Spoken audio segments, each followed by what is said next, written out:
Krishnamurti, in dialogue with Dr. Allan W. Anderson. So we were talking, if I remember rightly, about control. Yes. And we said the controller is the controlled. Mm-hmm. And we went into that sufficiently. And when there is control, there is direction.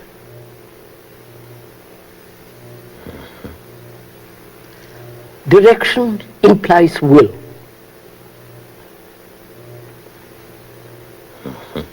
Control implies will, and in the desire to control, there is established a goal and a direction. Which means to carry out the decision made by will, and the carrying out is the duration of time. Yes. And therefore direction means time,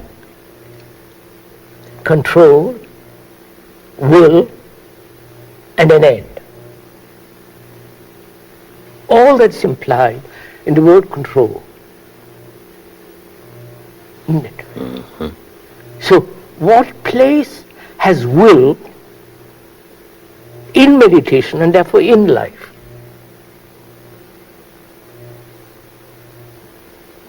Yes, yes, yes. Or it has no place at all. That means there is no place for decision at all. Only seeing, doing. And that doesn't demand will, nor direction. When you follow, you Yes, see, I do. Yes, I do. the beauty of this, how it works out. When the mind sees the futility of control, because it has understood the controller is the controlled, one fragment trying to dominate other fragments, and that the dominant fragment is a part of other fragments, and therefore it is like going round in circles, never vicious circle, never getting out of it. So can there be a living without control? Just listen to it. Without will and without direction. There must be direction in the field of knowledge. Agreed. Otherwise, I couldn't get home. The place I live. I would lose the capacity to drive a car, ride a cycle, speak a language, do all the technological things necessary in life. Their direction, calculation, decision in that field is necessary. Mm-hmm. Choice is necessary between this and that. Here, where there is choice, there is confusion. Because there is no perception. Where there is perception, there is no choice. Choice exists because the mind is confused between this and that. Mm-hmm. So, can a life be led without control, without will, without direction? That means time.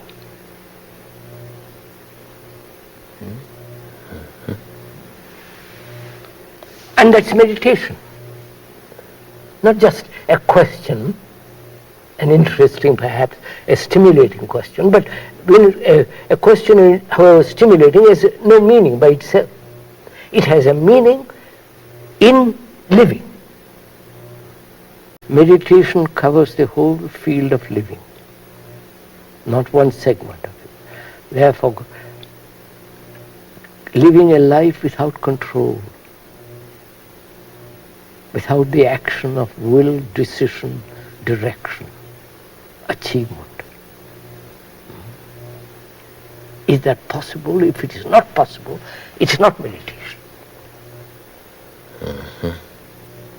Therefore, life becomes superficial, meaningless, And to escape from that meaningless life, we chase all the gurus, they entertain religious entertainments, circuses, you follow, all the practice of it has no meaning. Yeah? You know, well, of course you do. It's a rhetorical question. You know. In the classical tradition, we have a definition of will. We say that it's desire made reasonable. Desire made reasonable. Now, of course, we've long since lost the idea of what the ancients meant against their contemplative background by the word reason. We think it means calculation. But of course, that's not what the classical tradition means when it says reasonable. It points rather to that order which isn't defined. And it occurs to me that if we understood that statement correctly, we'd be saying will is the focus of desire without my focusing self-consciously. Yes, that's right. And watching desire to flower, yes, and therefore watching the will in operation and let it flower, and as it flowers, as you are watching it dies, it withers away. yes. After all, it's like a flower. You allow it to bloom, and it withers. It comes to be and passes away in its own Therefore, time. if you are choicelessly aware of this movement of desire, control, will, focusing that will in action, and so on, so on, so on. Watch it. And as you watch it, you will see how it loses its vitality. So there is no control. So from that arises the next question, which is, direction means space. Right?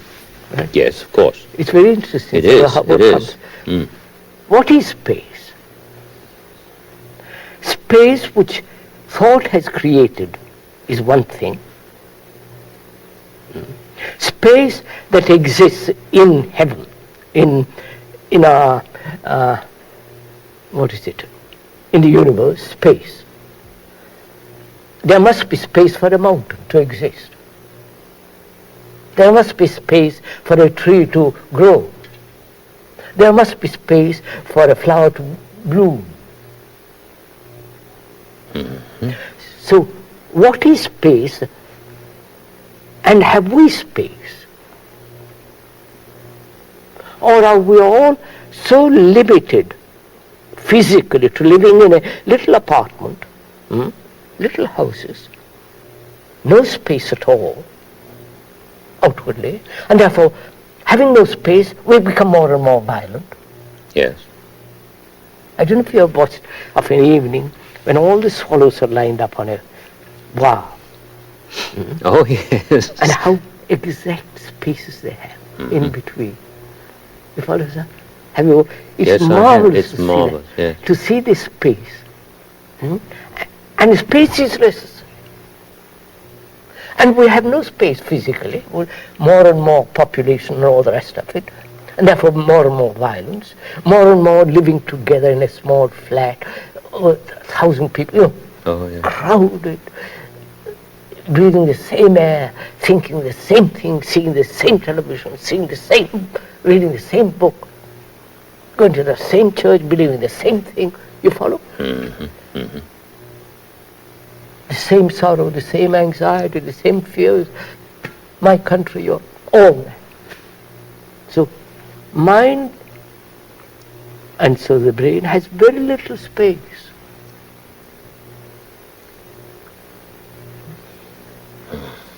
And space is necessary. Otherwise, I stifle. So, can the mind have space? And there will be no space if there is a direction. Clearly. Yes. You see, sir? Of course, of course. Yes, I do. Huh? Yes.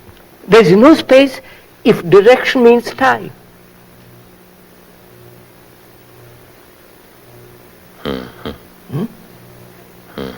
so can the...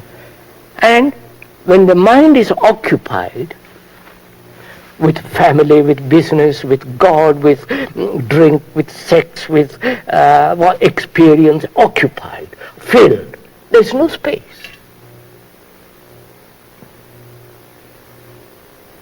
That's right. Exactly. So, when knowledge occupies the whole field of thought, of the mind as thought, there's no space.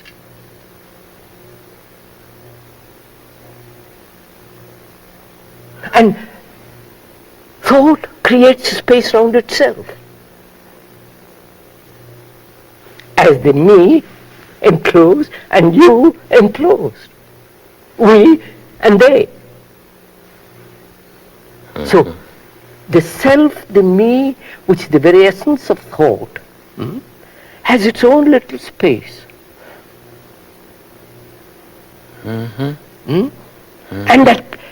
And to move out of that space is terror, is fear, is anxiety. Because I'm only used to that little space.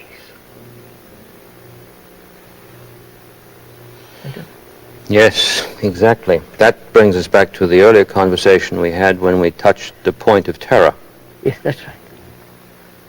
Amazing. The not being, and the being is in the little space which thought has created. So thought can never give space. Of course not. So, meditation is the freedom, is the freeing of the mind, of its content as consciousness, which creates its own little space.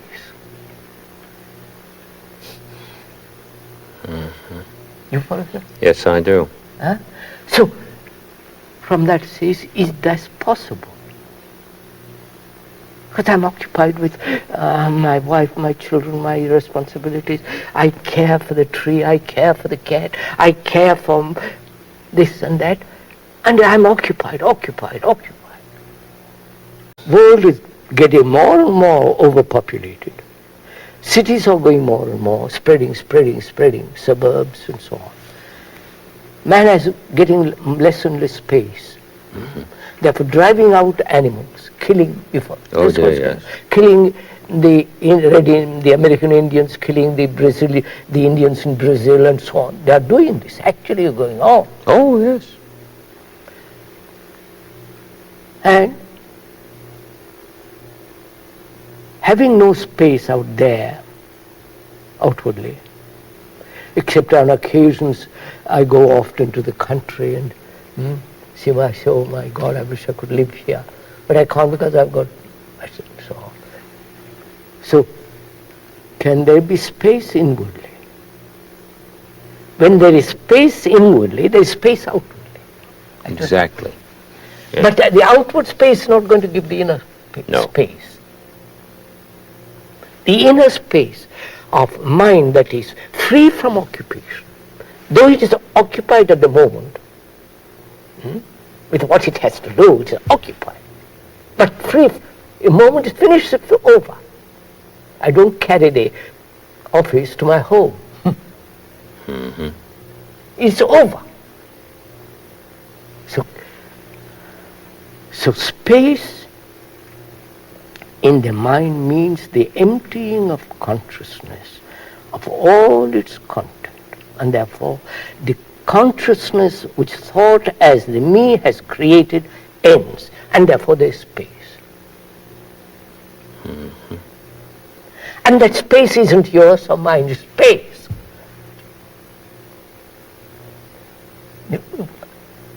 Yes, I was thinking of the creation story in Genesis.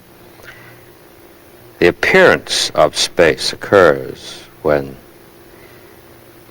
the waters are separated from the waters, and we have the vault now over which the birds fly.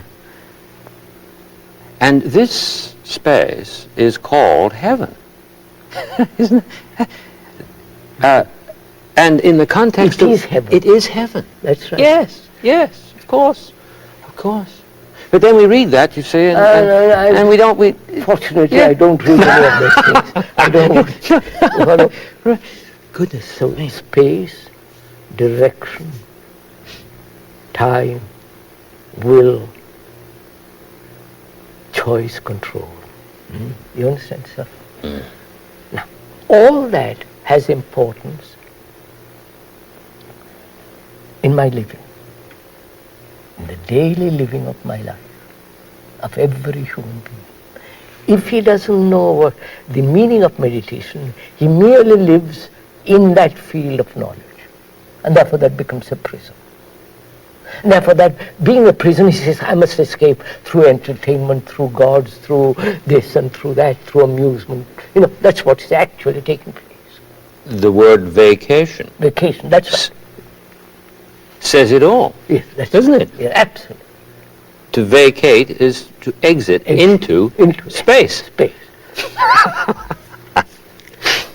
Yeah. But then we go from one hole to another. Another hole. Yeah. Now, if that is clearly established, perceived in myself, I see the thing operating in my daily life, then what takes place? Space means silence. If there is silence, if there is no silence, it's direction. It's the operation of will. I must do, I must not do, I must practice this, I must get this. If all. This should be, should not be, what has been, what should not be, I regret. All that operates. Therefore, space means silence inwardly. That's very deep. Very, very deep. Archetypally, we associate manifestation as over against latency with sound. Yes, sound. And what you said puts the whole thing into an astonishing perspective. Silence isn't the space between two noises. Silence isn't the cessation of noise. Silence isn't something that thought has created. It comes naturally, inevitably, as you open, as you observe, as you examine, as you investigate. So then the question arises, silence, without a movement.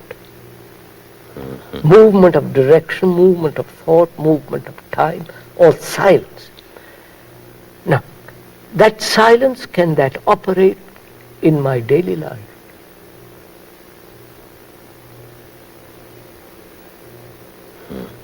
I live in the field of noise as knowledge. That I have to do. And is there a living with silence and at the same time the other? The two moving together, two rivers flowing in balance, not division. You follow? In harmony, there is no division. Is that possible? Because otherwise, if that's not possible, to be deeply honest, I can only live there, in the field of knowledge. I don't know if you... Oh yes, yes. So, for me it is possible. Therefore, I'm not saying out of vanity, or I say this in great humility. I say that is possible. It is so. Then what takes place? Then what is creation? Is creation something to be expressed in paint, in poem, in statue, in writing, in being about a baby? Is that creation? Does creation need, or must it be expressed? To us it must be expressed, to most people. Otherwise, one feels frustrated, anxious. I am not living. You follow? all that flows. So what is creation?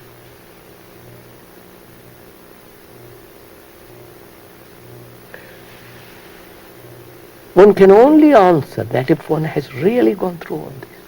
You understand, sir? Otherwise, creation becomes rather a cheap thing. Yes, it becomes, in terms of the word expressed, simply something pressed out. Pressed out, of course. That's all. At all. Yes. Just like the writer, literary people, who, some of them, are everlastingly in battle in themselves with tension and all that, and out of that they write a book, become famous. Yes, the psychological theory that works of art are based on neurosis. Yeah, that's it. Which means I'm driven. Yeah. So what is creation?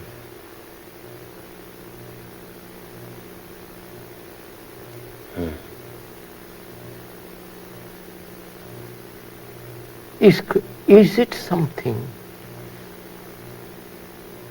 a flowering in which the flower does not know that it is flowering?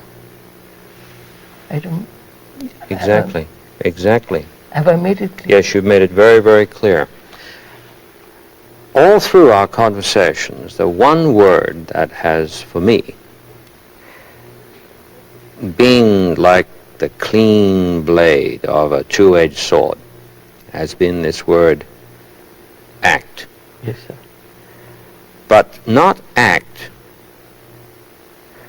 over against inaction. No. Not action as over against the philosophical term of its opposite, passion, which is a different use from the one that you were using in our conversations. But sheerly act. Act. Sheerly act. So, sir, see what takes place. Huh? Creation in my living. You follow, sir? Not expressing, creating a beautiful chair, this, that may come, that will come. But in living. And from that arises another question, which is really much more important. Thought is measure. And so as long as we cultivate thought, and all our actions based on thought as it is now,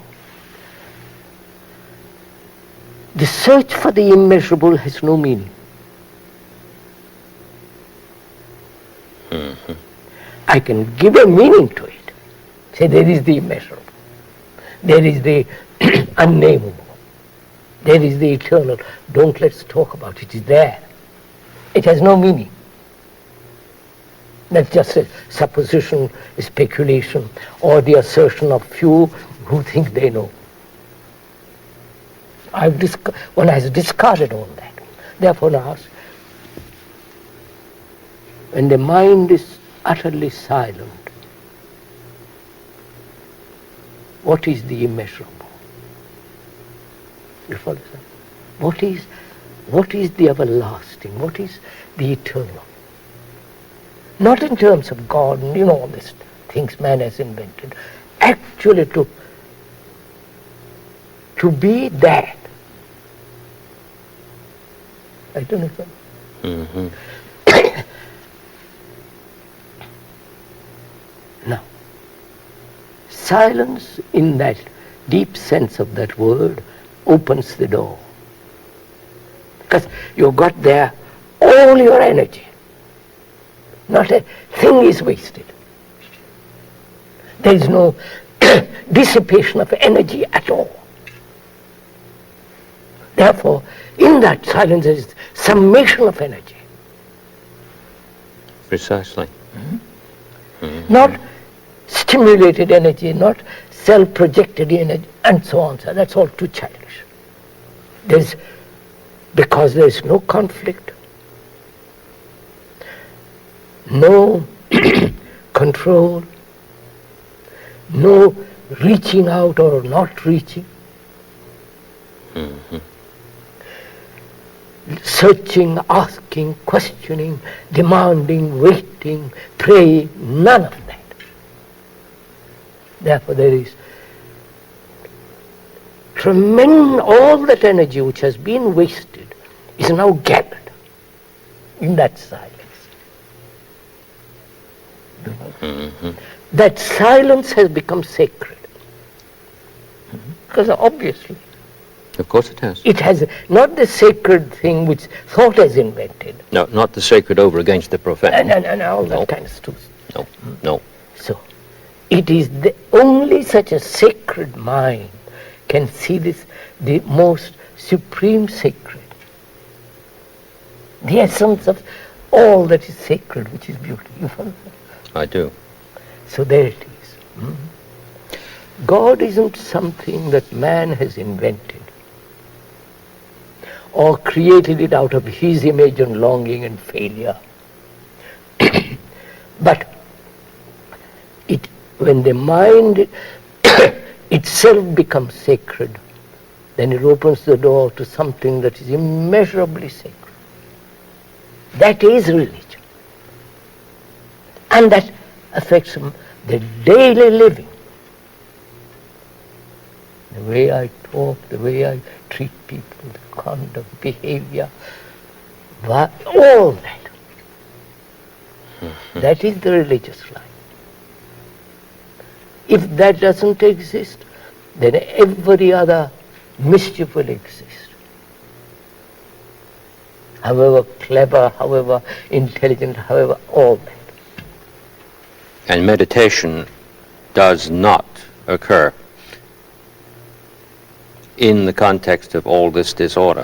No. Absolutely not. But in its ongoingness, the way you have mentioned it, one is precisely in that. Where what your word religious is pointing to. That's the most profound religious way of living. See, so what takes place, another thing. See, as this thing is happening, because your energy is being gathered. Mm-hmm. Energy is being gathered, not your. Energy is being gathered. You have other kinds of powers. Extrasensory power. You can do miracles. It has happened all this to me. Exercise. I've done that kind of stuff. A healing. But they become totally irrelevant. Mm-hmm. Not that you don't love people. On the contrary, religion is the essence of it. But they're all secondary issues. And people get caught in the secondary issues. I mean, look what's happening. A man who really can heal, he becomes... people worship him. Little healing. Reminds me of a story you told me once. I think it was a year ago, when it was about the old man sitting on the banks of the river, and the young man came to him after the older man had sent him away to undertake whatever he needed to learn and all this, and he came back with a marvelous announcement that he could now walk on water. And then you said that the older man looked at him and said, what's all that about? So you can walk on water. And you've taken all these years to learn how to walk on water. Didn't you see the boat over there? That's right. Of course. There's... You see, sir, that's very important. When there is this... Religion is, as we said, is the gathering of all energy, which is attention. In that attention, many things happen. Some of them have this gift of healing, miracles. I've had it, and I know of which I'm speaking about. And religious man never touches it, you follow? Mm-hmm. He may say occasionally do this or that, but it isn't. It is a thing to be put away. like a gift, like a talent. It's to be put away because it's a danger. Exactly. But the more you are talented, the more me. I am important. I have this talent. Worship me. With that talent I get money, position, power. So this too is the most dangerous thing.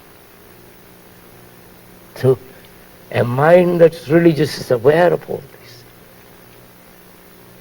this. And lives a life in this space, in this marvelous space. When there is this sense of religious summation of energy, that is love, that's compassion, and care that operates in daily life. In love, the pattern never resists change. Yes. So you see, sir, that love, you can do what you like. It will be still love. But there the love becomes sensation. You follow? Yes, yes, on the whole track of knowledge. Yes. And therefore there is no love there.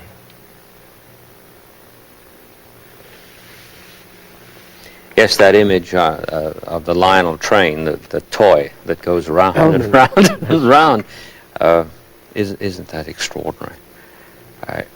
You see, sir, that means, can the mind, I'm using the word mind, in the sense mind, the brain, the body, the whole thing, can the mind be really silent? Not induced silence, not silence put together, not silence that thought imagines is silence, not the silence of a church or the temple. They have their own silence. When you enter a temple or a old cathedrals, they have an extraordinary sense of silence. Thousands of people chanted, talked, prayed, all that, but it is above all that. It is not that either. So this silence isn't contrived, and therefore it is real. It isn't I have brought about through practice a silence. No, it's not what you mentioned earlier, that space between two noises. That's right. Because that would become an interval. Yeah, that's right. And as an interval, it simply becomes successive. Successive, that's right.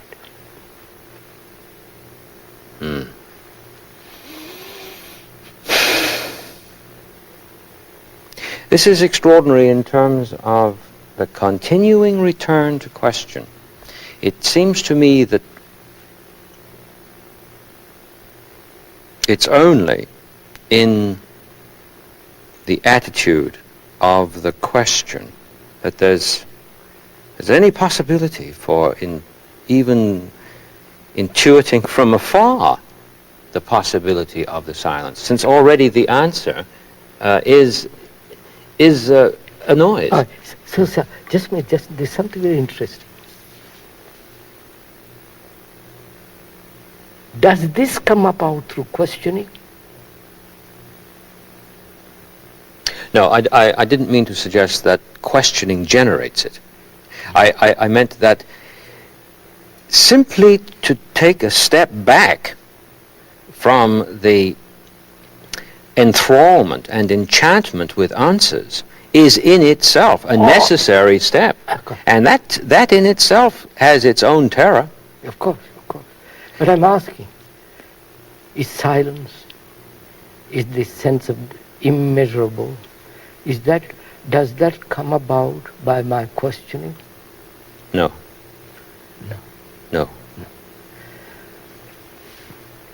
Perception sees the false and discards the false. There is no question. It sees and finished. But if I keep on questioning, I keep on doubting.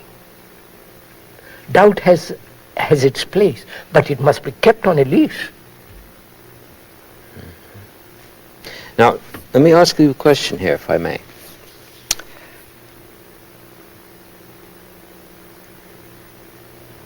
The act of perceiving is, as you've said, the doing. Doing, There's absolutely no interval between one So I see danger in the act. and I act. Exactly. Now, in this perceiving, the act is totally free, Yes, sir. No and then every energy pattern is is free, free. to become change. Yes, quite. Yes, exactly. No more hoarding to itself No regret. all that it's worked for all its life. Yeah, and amazingly, though, it seems to me there's, if I've understood you correctly, there's a corollary to this. Not only is the pattern free to be changed, but the energy is free to pattern itself. And or not a pattern. Or not to pattern. Yes, There it is. In the knowledge has to pattern. of course. But here it can't pattern. Pattern of for what? If it patterns, it becomes thought again. Mm-hmm. And therefore thought is divisive, thought is superficial. I don't know if I told you the other day, somebody was telling me, Professor Boehmrel in fact, he was saying that in Eskimo language, thought means the outside. Very interesting. The outside, when you say go outside, the word is thought. So thought has created the outer and the inner. If thought is not, then there is neither the outer nor the inner. That is space.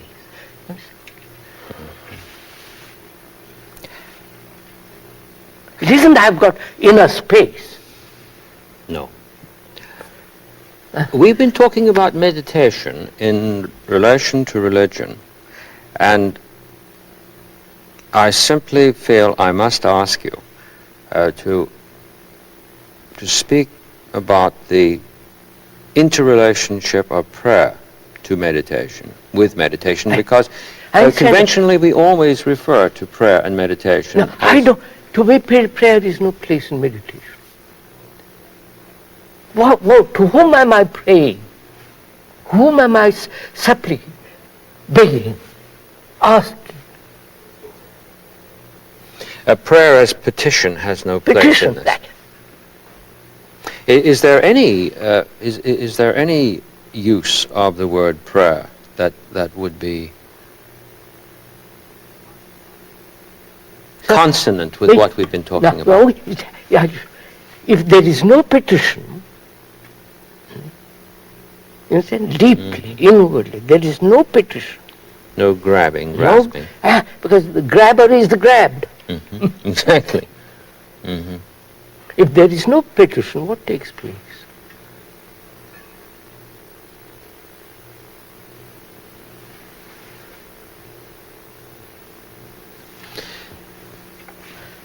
I petition only when I don't understand, when I'm in conflict, when I'm in sorrow, when I'm saying, oh God, I've lost everything. I'm finished. I can't arrive. I can't achieve. When there's no petition, I can look. Yes, exactly. Exactly. I mean, a woman comes to me once, some time ago. She said, I have prayed, almost for years. And I prayed for my refrigerator, and I've got it. Yes, sir. I pray for peace, and I live a life of violence all the time.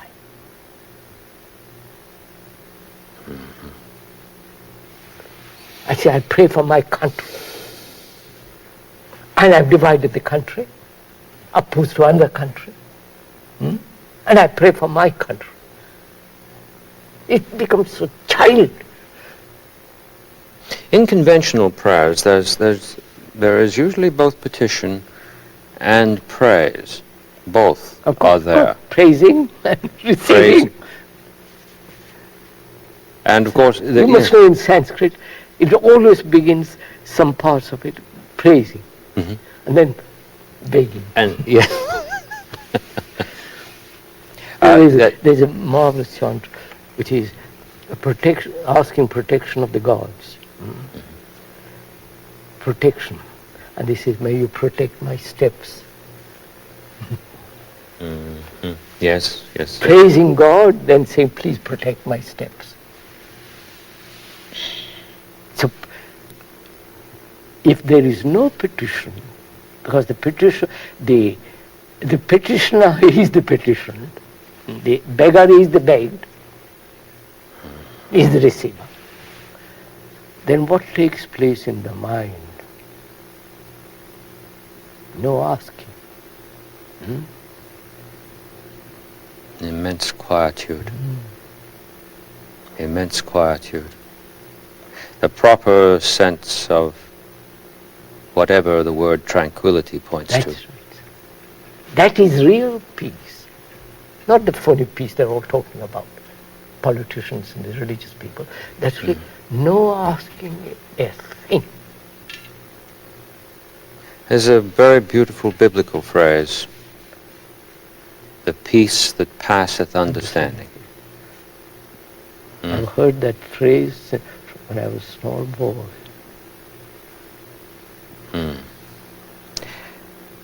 I've always asked myself since a child how it's the case that there's so much talk about such a thing and there's so little evidence of it. So I think, books have become tremendously important. What they have written, what they have said. And so the human mind has become second hand.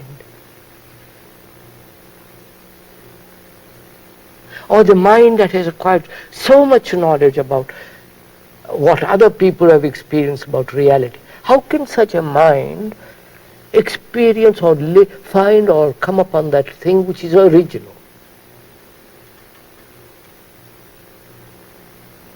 Not that route. No. And can the mind empty itself of its content? If it cannot, it cannot. Acquire, then reject, then receive. You follow? Yes. Why should I go through all those stages? Why can't I say, well, I'll look. There is no book in the world that's going to teach me. There is no teacher that's going to teach me. Because the teacher is the taught. The disciple is the teacher. I don't know. No, that is in itself as a statement. If one will, as we said in an earlier conversation, at the inception of looking, if he will hold that very statement, I am the world and the world is me, is an occasion for healing. Yes, sir. But that very statement, I am the world and the world is me, sounds, as you've said so often, so absurd that at that point one starts to bolt again, panic again. Meditation, when undertaken as it must be continuously, and because we're talking about that movement. That means one has to be very, very serious. It isn't a thing that you play with. No. It's not what's called these days a fun thing. And in no sense. No. The discussion that you have undertaken concerning it is so total. In meditation isn't a thing that you do, among other things. Oh, of course. No. That is, meditation means attention, care. That's part of it. Care for my children, for my neighbor, for my country, for the earth, for the trees, for the animals. Don't kill animals. You follow? Don't kill them to eat. It's so unnecessary. It's part of your, the tradition says you must eat meat.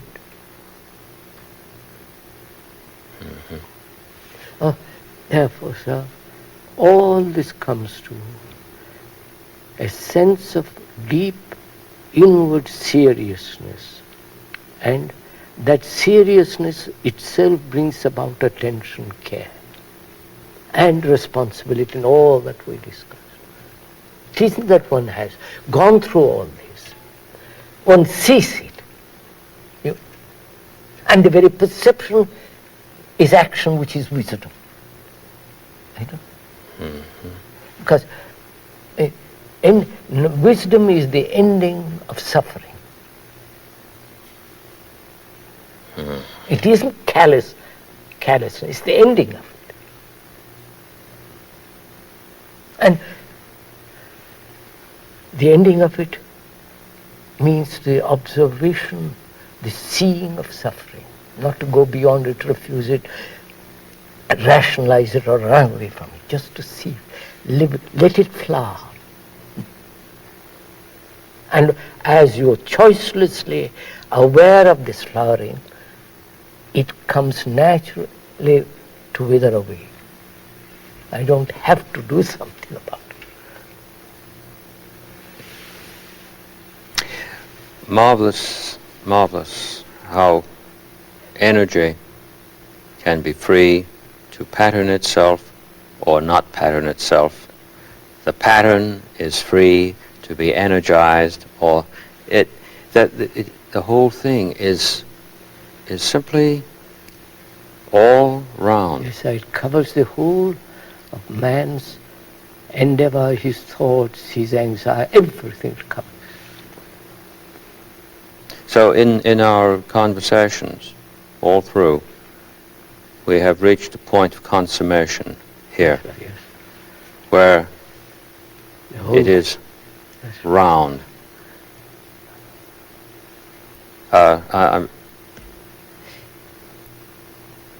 I wonder if Shakespeare had some intimation of this when he said ripeness is all. He must have been thinking of that not simply as setting a term And to the also, career sir, of a fruit. Time comes to an end. Time stops. In silence, time stops. In silence, time stops. Good. Immensely beautiful. I must express to you my gratitude from the bottom of my heart. I hope you will let me, because throughout the whole career of our discussions, I have been undergoing a transformation. Right. Because you are willing enough to listen, good enough to listen. Most people are not, they won't listen. You took the time, the trouble, the care to listen. I've already seen, in my relation to my classes, in the activity my students and I share, the beginning of a flower. Flowering, quite right. The beginning of a flowering. Right.